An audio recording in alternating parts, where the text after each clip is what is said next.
Сәлем достар, сіздердің алдарыңызда жаңа рецепт. Пирог қарақатпен өте дәмді, песочный, күшті болып шықты. Ал кеттік, бастаймыз. Дайындау тәсілі. Алдымен ұнымызды разрыхлитель, сары май, тоңазытқышта тұрған оларды бір-біріне қосып, жақсылап қолдың көмегімен араластырып аламыз. Видеода көріп тұрғаныңыздай.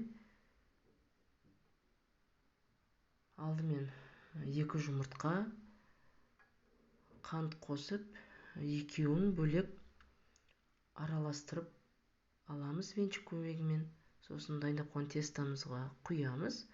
Осындай қолға жаспайтын күшті болып тесто шығу керек. Оны тоңазытқышқа салып қоямыз. Заливка дайындағанша. Заливкаға 2 жұмыртқа, қантымызды салып, жақсылап араластырып аламыз. Одан кейін сметана, кукурузный крахмал салып, жақсылап араластырамыз.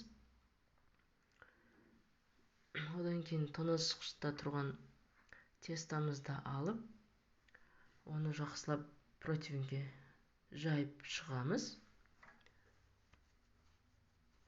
Шетінен бортиктер жасаймыз. Противеньмен бірдей үстіне қарақат саламыз. Одан кейін заливкамызды құямыз. Алдын ала дайындап қойған ысып тұрған пешке 180 градусқа 50 минут пісіріп аламыз. Ас болсын, рахмет сіздерге.